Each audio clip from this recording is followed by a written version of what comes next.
Abrimos la gran tertulia de la economía aquí en Capital, la Bolsa y la Vida. Vamos a ir comentando las noticias que nos están despertando hoy, que nos llegan esta mañana. Algunas en actualización constante. Nos gustaría saber más, sobre todo de las personas que están desaparecidas en Venezuela. Seguramente si hay una preocupación principal por encima de todas las demás son esas personas que no sabemos en qué circunstancias están, y ahí las cifras es que están bailando mucho. Hay listas de hasta 40.000 personas desaparecidas. Otras hablan de 20.000. El gobierno venezolano no tiene información, si es que es un gobierno que, ustedes lo saben, si es que prácticamente no existe. La ayuda internacional está llegando muy coordinada por Estados Unidos. Dice Trump que está muy comprometido con ayudar y rescatar al país, pero todos los países vecinos, España también lo ha hecho, está enviando ayuda, bomberos, perros. Ahora lo más urgente es buscar entre los escombros lo más rápidamente posible para intentar rescatar con vida a quien la tenga todavía. Nos acompaña en la gran tertulia de la economía Alejandra Nuño, es socióloga, consultora senior en estrategia. Imagino que este es uno de los temas, Alejandra, ¿verdad?, que más nos impactan ahora mismo personalmente. Pues sí, muy buenos días, muy feliz de estar aquí con vosotros. Y en efecto, pues Venezuela se cierne la tragedia sobre un país que sufre un doble seísmo, porque al final es un país fallido. Tenemos que recordar que cosas tan básicas como ir al hospital, pues en un Venezuela tienes prácticamente que llevarte las tiritas. Entonces llueve sobre mojado y la verdad que duele y duele mucho, y más cuando vemos el panorama político, que no deja de estar lejos, ¿no?, de gente que se ha beneficiado de ese dolor precisamente de un pueblo como es el de Venezuela. Así que me imagino que todos nos sumamos a que Dios quiera que dentro de lo malo, pues sea lo menos malo, ¿no? Logremos lo mejor posible dentro de la enorme tragedia que representa esto. Juan José Rubio es catedrático de Hacienda Pública y exdirector del Instituto de Estudios Fiscales. ¿Qué tal, Juan José? Buenos días. Pues sí, lo mismo, consternado con la tragedia que está sufriendo el pueblo venezolano. La situación es una situación dantesca, por lo visto, y que no hay medios in situ para atender no solamente a las víctimas, sino también a las personas heridas. En definitiva, que ahora la labor es fundamentalmente de desescombro, de recuperación de personas que están desaparecidas, pero que el volumen de víctimas va a ser un volumen espectacularmente sangriento. Y el daño económico también. Nos acompaña Dolores González Pastor, directiva de Asuntos Públicos Corporativos. Muy buenos días, Dolores. ¿Qué tal? Buenos días. Bueno, nosotros tenemos un colectivo relevante de empleados cuyo origen es Venezuela y que siguen teniendo sus familias allí. Sí. Y que hay mucha preocupación y bueno, lo estamos siguiendo muy de cerca. La verdad es que dentro del horror, pensemos que si estuviera pasado pues hace un año, hace dos, quizá no nos estaríamos enterando ni de la mitad y la tragedia hubiera sido sin ayuda internacional. O sea, que dentro del horror y de que es verdad que es un Estado fallido y que emerge, ¿no?, toda la carencia de infraestructuras, a día de hoy sí que hay una colaboración internacional que por lo menos puede paliar en cierta medida el tema, ¿no? Entre los temas de hoy tenemos varios de alto contenido económico. Hace apenas unos minutos aquí en Capital Radio, la responsable de una de las directivas de las asociaciones de la industria del combustible en España avisaba de que en Europa seguimos haciendo las cosas de una manera muy rara. Como entran las nuevas reducciones de emisiones de metano el 1 de enero del año que viene, todavía no hay reglamento, y dice que la seguridad de suministro comprometida en España es del 97%, solo un 3% de los combustibles que llegan a España cumplirían esa reducción a la que va a obligar la normativa europea en apenas 6 meses, con contratos que tienen que cerrarse en semanas. Hoy tenemos precisamente una reunión de ministros de Energía en la que se va a ver ese tema, junto con otros. Hay un paquete para mejorar las redes energéticas. Ojo con esto, con las infraestructuras. Lo de Venezuela nos demuestra hasta qué punto tener infraestructuras sin mantener o frágiles cuando hay un problema es que se nos cae todo encima, ¿verdad, Dolores? Que esto es muy importante. Sí, no, efectivamente la entrevista anterior se ha centrado en la urgencia, ¿no?, del cortísimo plazo de la industria, pero si miramos en el medio y en el largo plazo, la preocupación está en el tema de infraestructuras y de redes. Entonces, lo que se va a decidir hoy en este consejo tan importante no solo es este tema de los combustibles, sino cómo se va a financiar y qué planes hay de mejora de las redes a nivel europeo. Entonces, ¿qué sucede? Que a nivel europeo, donde más se pueden poner el foco y donde pueden poner las ayudas es en las interconexiones internacionales, de las que estamos muy necesitados, porque justamente hay un país muy proteccionista que es Francia, que bloquea, y España y Portugal, que es mercado único eléctrico, se convierte como una especie de isla. Y Francia bloquea pues, esas interconexiones que fluyan al norte de Europa, ¿no? ¿Por qué? Porque tienen excedentes de energía nuclear. Entonces, si las interconexiones se abrieran, el norte de Europa tendría una energía mucho más barata, producida en el sur de Europa, que ahora mismo tiene que ir por el desagüe porque no tenemos capacidad de absorción, ¿no? Por la demanda que tenemos. Increíble, entonces, ¿verdad? Sí. claro, este es un tema fundamental. Y luego hay otro tema en el que no se van a meter abiertamente porque ya implica cómo están las redes dentro de cada país, y eso es soberanía de cada país. Yeah. Lo que sí se está decidiendo, y tiene que ver con la otra noticia sobre los presupuestos de defensa, es si hay una reformulación de las ayudas europeas. En cierto modo se abre la mano a que pudiera haber lo que fueron las ayudas Next Gen, pero reorientadas a infraestructuras. ¿Y qué sucede? Pues que ahí hay un debate muy fuerte entre si la prioridad es defensa o la prioridad son las infraestructuras. Ah, qué buena pregunta, ¿eh? Y parece que está ganando la prioridad de defensa, que también es una prioridad, claro, es que nos ha coincidido todo, ¿no? A la vez.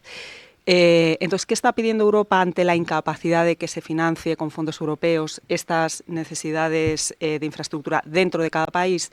Lo que está pidiendo es que las eléctricas que tienen las redes, que no son todas las empresas eléctricas, porque como bien sabemos hay comercializadoras y hay eléctricas de redes, optimicen la inversión, es decir, hagan planes finos, digan, oiga, aquí demuestro que hay congestión, aquí donde decía que la hay, porque parece que está todo congestionado, no es cierto. O sea, en España tenemos el 40% de las redes ocupadas. ¿Qué está pidiendo Europa? Que metan tecnología, que metan flexibilidad en las redes y participación de la demanda agregada, como en Reino Unido, que hicieron de la necesidad virtud, y esta tecnología aproveche mejor las redes que tenemos, de tal modo que la inversión se minimice allá donde de verdad haya una congestión. ¿Y qué es lo que está detrás? Los centros de datos. ¿Y qué es lo que está detrás? Esta subida de precios de las grandes tecnológicas que dicen, hombre, si yo voy a tener una sobrefinanciación necesaria para mis centros de datos, tendré que sacarlo de otras líneas de negocio. ¿Qué tiene Apple? Sí. Cacharros. Claro, y en este caso de los centros de datos es que además esto es muy complejo y todo presiona a los nuevos incumbentes. Necesitan duplicar su sostén de energía, no solo tener la conexión a la red, sino tener plan B, ¿no? Por si tienen algún problema, Juanjo. Sí, no, el problema que tenemos nosotros es que, a ver, tenemos un gobierno precario que realmente las prioridades respecto a lo que es decisiones fundamentales no las tiene claras. Es el Entonces, problema, ¿no? Es un complot. Sí. A ver, el tema de la cooperación público-privada en ámbitos como este son fundamentales. Entonces, sí, desde el sector privado se está haciendo un esfuerzo en el sentido de crear ese tipo de infraestructuras energéticas o el desarrollo de toda la política energética, pero no lo sigue el sector público porque no hay presupuestos, por ejemplo, o que no hay una previsión a medio y largo plazo, pues tenemos un problema serio, porque evidentemente siempre tiene que ir el sector público como complemento necesario a ese tipo de actuaciones.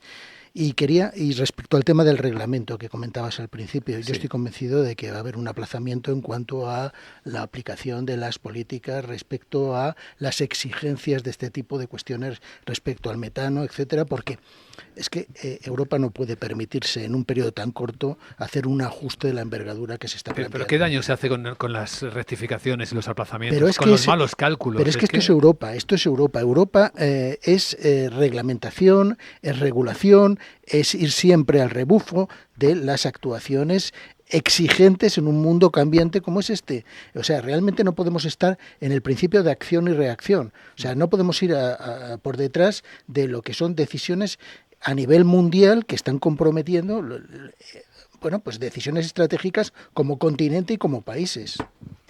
Alejandra. Pues, madre mía, no sé si reír o llorar, ¿no?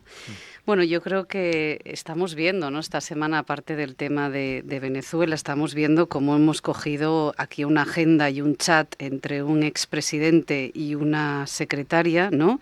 que demuestra claramente esa red criminal, por decirlo de alguna forma, y que tiene una consecuencia clara en la vida de las personas. Entonces, ahora bien, os voy a decir una cosa, y ahora voy al tema de Europa. Este pucherazo que indican al final, ¿no?, que lo hemos pillado, yo soy de esa generación ya mayor que vivía con entusiasmo cuando volvía del colegio aquel programa maravilloso de la 1, que era con las manos en la masa, ¿no? No sé si os acordáis, Sí, es mítica aquella música.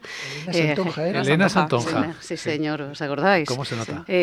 Pues que hayamos pillado, y evidentemente con la presunción, entre comas, vale, bien, pero que lo hemos pillado, que vivamos, ¿no? Y que creo que tú, Juan José, también hacías referencia a la actitud chulesca y que pillemos esta política constante del pucherazo, pues no quiere decir nada, porque nosotros estamos aquí a ver cuál es la siguiente trama, ¿no?, que vamos a poner en marcha para no hacer los deberes. Si a esa política doméstica tan cortoplacista, tan egoísta y con esos rasgos psicópatas le unes una política que verdaderamente es incomprensible, todavía esta semana en una tertulia conocida también, ¿no?, escuchábamos a Mar Vidal analizando temas como el euro digital, pues que vivimos en un continente donde lo único que hacemos es ponernos grilletes en los pies, ¿no? Y luego, y me voy a ir a otro lado rápidamente, energía, defensa, infraestructuras, y todo eso al final pues tiene un impacto de estas políticas de pucherazo y cortoplacista en la vida de las personas, porque hoy hay una noticia en el ámbito económico, por ejemplo, del impacto en la demografía, y ahí tienes una Asturias que de 403.000 personas que están cotizando, solo 130.000 están en activo. El resto son pensionistas. O sea que al final todo esto... Casi la cuarta parte, ¿no? Sí. O sea, solo 130.000 personas están en activo, el resto son pensionistas. Y este es el problema de todos estos pucherazos, que obviamente España no es un país fallido, pero bueno, que cuando vemos, ¿no?, pues problemas como estamos viendo al otro lado del continente, pues ojo, o viéndolo en mi tierra, ¿no? La sensación puede parecer esa, ¿no? La sesión parlamentaria de ayer, que imagino que la tenemos todos en mente, que es la primera vez que el Parlamento le pide a un presidente del gobierno que acepte una moción de confianza y que si no la gana, sí, pues pero que es que es una prerrogativa, o sea, como dice la Constitución, o sea, el Parlamento puede decir aplastantemente lo que quiera, pero es una prerrogativa del presidente del gobierno. Pero ¿y cuando descubrimos que las reglas que nos hemos dado no funcionan bien, ¿cómo lo reparamos? Vamos a ver, un segundo. El Congreso y el Senado ayer han quitado legitimidad política al gobierno actual. Ahora mismo lo que está produciendo es una ocupación administrativa del gobierno, porque ha dejado claro que ni el Parlamento, ni el Congreso, ni el Senado dan el apoyo a un gobierno. En cualquier país democrático esto supondría automáticamente, me da envidia el Reino Unido, por ejemplo. Bueno, sí, claro, pero es que el Reino Unido tiene un sistema que no tiene nada que ver. En el Reino Unido... Y ahí vamos a lo que decía ¿qué Luis empieza Vicente? diciendo la Constitución? ¿Dónde reside la soberanía popular, que se me ha olvidado? En el pueblo español. En el gobierno, y está representado en el gobierno o en el Parlamento. En el Parlamento. En el Parlamento. Pues sí, porque no del hacemos Parlamento caso a la sale el Constitución. gobierno. Bueno, a ver, yo creo que esto que dices no ha sucedido desde ayer. O sea, esto lleva sucediendo desde hace muchos años, donde aparentemente un gobierno débil, frágil y en minoría, como es el gobierno que tenemos, iba a estar cautivo, eso se decía al principio, ¿no?, de un Parlamento que, bueno, fragmentado no, iba a marcar un poco la pauta. Y lo que ha sucedido es todo lo contrario. Lo que ha sucedido es que ha sido el Parlamento cogido como rehén de un gobierno débil y en minoría. Y esto lleva sucediendo mucho tiempo. El problema que tenemos ahora en España es un tema de parálisis. ¿Por qué? Porque todo lo que tú puedas mover en el país por la vía legislativa lo tienes atascado y ahora mismo es inviable sacar un real decreto ley. No te digo ya un proyecto de ley o una proposición de ley. Un real decreto ley que viene cocinado desde el gobierno es absolutamente imposible. En energía ha costado 3 reales decretos leyes, que era el mismo reformulado, hasta que por fin se aprobó con medidas muy necesarias. Entonces, hablábamos del tema de infraestructuras. Si tú no tienes la palanca legislativa, pero tampoco tienes la palanca presupuestaria, lo que tienes es la parálisis de un país, que es en lo que estamos. Y solo te queda la narrativa y el vacío del discurso. De acuerdo con lo que tú decías de que realmente existe una percepción de ingobernabilidad desde hace tiempo. No, una parálisis. Pero es que ayer el Parlamento votó y dijo que este señor está sí, pero no es políticamente claro, por eso se reía el presidente del gobierno de todos nosotros en la cara, porque decía, podéis votar... Eso duele, ¿eh? Hombre, claro que duele. No, la arrogancia de la persona que vimos es que cualquier España. persona con mínima ética y honestidad hubiera dicho, señores, pongo a disposición de mi cargo y que sean los electores, los ciudadanos los que decidan si apoyan este gobierno o no lo apoyan. Y que sean los ciudadanos. Y eso sería valiente y ético por su parte. Cuando se ha votado en el Congreso y en el Senado, pues... y se ha votado, se votó. Pero la pregunta es, ¿y por qué no hace lo que sí tiene prerrogativa el Congreso y el Senado, que es una moción de censura? ¿Por qué no los mismos que han apoyado ayer una moción de confianza, que saben que es prerrogativa solo del presidente, no hacen lo que sí es prerrogativa del Congreso, que es apoyar una moción de censura? Porque está jugando a dos aguas. Porque estamos en ambiguos. Lo que no quiere es... Bueno, pero bueno, ayer votó... No, pero es que es la doble moral también de los que votaron por eso ayer. vamos a elecciones y que sean los ciudadanos en una situación de impasse como la actual los que decidan de nuevo, qué elecciones prerrogativa del presidente del gobierno. O sea, es que tenemos una constitución que blinda tanto determinadas cuestiones. ¿Qué es lo que decía Luis Vicente? El problema que tenemos ahora mismo es de reglas democráticas dentro de nuestro sistema político. Que permiten secuestro de la voluntad pero popular. ¿tú sabes lo que implica una reforma constitucional? Sí, lo sé perfectamente. Unas mayorías que estamos lejísimos. Lo sé perfectamente, por eso estamos secuestrados por el marco constitucional en el que estamos. Por eso yo creo que cada vez que vengo aquí repito siempre la misma frase, y es que estamos en un momento donde no se puede andar con tonterías, en el sentido de a la hora Dios quiera que lleguen esas elecciones, pero que tenemos que de verdad ponernos muy en serio con un liderazgo radical. O sea, no hay más, o sea, es directo, porque los que han venido, porque es que siempre hablamos de los de ahora, pero ¿y los de antes?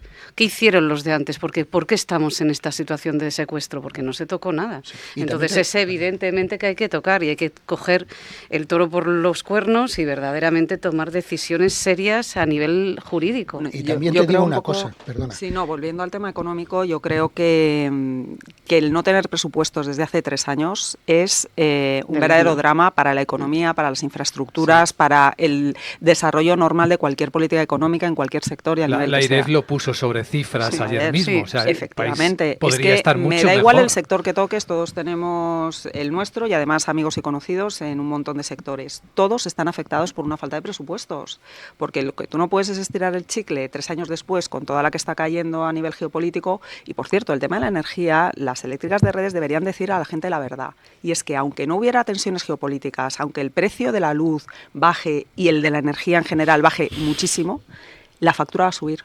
La factura va a subir. Tienen que tener la valentía de decirlo. ¿Por qué? Pues porque en la factura no solo va el precio de la luz, va el despliegue de las redes, el mantenimiento de las redes, y no es lo mismo afinar en esa planificación del despliegue que tú necesitas para descongestionar que el que todo sea gratis porque te lo va a pagar reguladamente el Estado, y lo que quieres es maximizarlo, aunque fabriques o aunque hagas aeropuertos en Castilla-La Mancha, para entendernos. Pero también sabéis una cosa, que tenemos un ejecutivo que juega con el dinero ajeno, y con eso pues es muy fácil. Es decir, al final me voy a tontear a China, al otro le digo, me planto que un 2 no, pero un 5 ya lo visteis esta semana. Entonces, bueno, pues todo esto... ¿Pero dónde están las prioridades? ¿Las prioridades están en lo que es mejor para el país o en una persona determinada que tiene que mantenerse por lo que sea, por sus circunstancias judiciales personales? Si leéis el boletín oficial del Estado, lo que aprueba el Consejo de Ministros cada semana, podéis equipararlo a una novela de terror, ¿no? Porque ahí veis dónde están las prioridades. Pero unas prioridades espurias, o sea, cortoplacistas, en el sentido de muchas veces medidas electoralistas. El tema de la dependencia que se acaba de aprobar ahora mismo, que son 1.000 millones de euros prácticamente. Bueno, eso tiene un componente electoral manifiesto. Cuando hay otras prioridades, en mi opinión, evidentemente salvando el tema de que la dependencia es un tema ciertamente importante, pero es que hay que ajustar todo lo que es la política social. O sea, no podemos estar pendientes de ese tipo de acciones cuando, por ejemplo, las pensiones están disparatadas. O sea, es explosivo y va a haber que tomar decisiones drásticas en un futuro a corto plazo. Pero hay viajes gratis en verano para los jóvenes, en trenes que no funcionan, ¿no?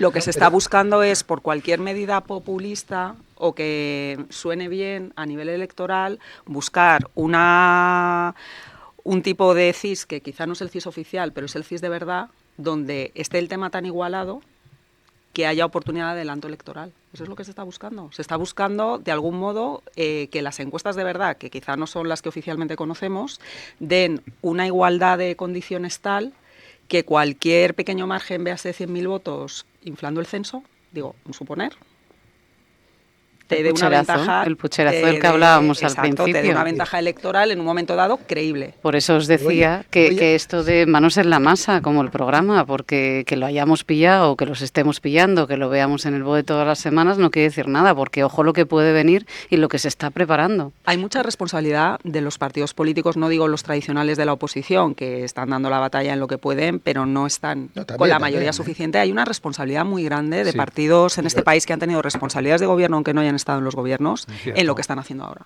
No, y del gobierno y de la oposición. O sea, también es cierto que la oposición está haciendo... el gobierno es el primer responsable, claro, evidentemente. Pero evidentemente. Pero la oposición también, porque está haciendo una posición, pues no sé, un poco... Bueno, es que los partidos tienen que arreglar bien sus pasados. Y cuando no arreglan bien sus pasados, pierden credibilidad. El problema es que en este caso buena frase. Los puentes políticos se han roto. Y vendrá otro gobierno, y si es de otro perfil... la presión que van a tener de la oposición va a ser brutal, porque, repito, ahora nos hemos convertido todos o en ultraderechistas o en ultraizquierdistas. Lo que es el centro político se ha roto, no existe prácticamente, y eso es grave para un país como el nuestro, que necesita consensos, que necesita políticas de Estado, que necesita proyectarse hacia el futuro, y ahora mismo yo no veo un horizonte en ese sentido. Pero es que fíjate, yendo al caso del Reino Unido, que me parece muy paradigmático, porque es justo el negativo, yo lo ponía el otro día en un tuit, es justo el negativo de lo que está sucediendo en España, el negativo fotográfico, me refiero. Es decir, en Reino Unido van por unos, me parece que era 6 primeros ministros, 7 primeros ministros en 10 años. El gato está asustado. No es el país con más volatilidad, que es Francia, que ha tenido 9 primeros ministros en 10 años.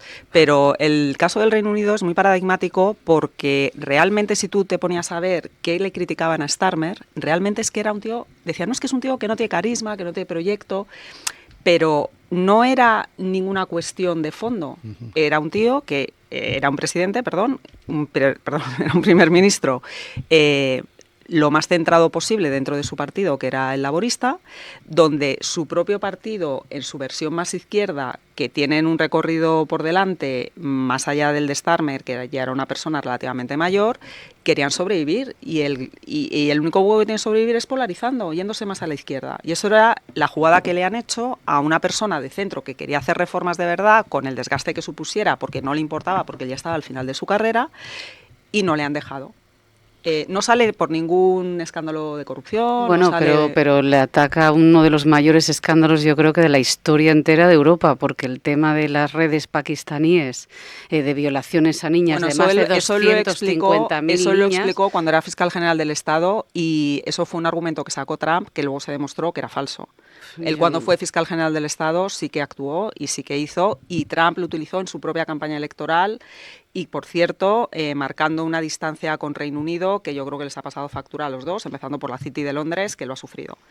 Pero, más allá de la cuestión de los argumentos de Trump, que sean verídicos o no, el drama es que Burham, que es el nuevo primer ministro, vamos a ver cuánto dura, porque es una persona carismática, es una persona que tiene mucho apoyo popular, pero el problema de Reino Unido no es de popularidad ni de carisma del primer ministro. El problema de Reino Unido arranca desde el Brexit y son problemas muy graves. Muy graves a nivel económico, pero también de una sociedad completamente Cameron empezó rota, todo. Corregidme, entre los récords que tiene el Reino Unido, probablemente la primera ministra más fugaz de la historia, que fue Liz Truss, ¿no? Sí. Por un tema presupuestario, precisamente. Aquello que fue Con Cameron empezó todo. Cameron, nos vamos a acordar de Cameron. Pero la historia se acordará de Cameron. ¿Creéis que volveremos a ver al Reino Unido en la Unión Europea? Yo creo que sí, pero la cuestión es que no sabemos cuándo. Pero es ni que cómo, no les va a quedar ni cómo, porque claro, es que... Si sigue la Unión Europea ahí. No, la Unión Europea con razón, y porque no quiere marcar un precedente, lo que dice, si quieres volver te pones al final de la cola. Porque si no me vas a hacer lo mismo dentro de 10 años y te piensas que siempre puedes volver con condiciones preferentes, esto no puede ser. De todas formas, yo viví 8 años en el Reino Unido que ves ahora, el antiguo, no tiene nada que ver, ¿eh? Yo a mayores diría, independientemente de lo que acabas de comentar de Trump, yo veo una sociedad completamente rota, polarizada, y donde no ha habido una política de integración, y donde ves ciudades muy industrializadas, o bueno, ya casi ni industrializadas porque también perdieron, y completamente totalmente resquebrajada. O sea, que ahí ojo con eso, ¿eh? No, es que los problemas que tiene Reino Unido no los arregla el tener un primer ministro con más carisma ni con más popularidad. Por eso la pregunta es, bueno, ¿y qué proyecto de país tiene Burham? Porque por aguantar de caso haga caso a los más populistas. Creo que todos tenemos trabajo que hacer al respecto. Nos queda mucha tarea para hacer un mundo quizás un poco más normal. Reconstruir puentes.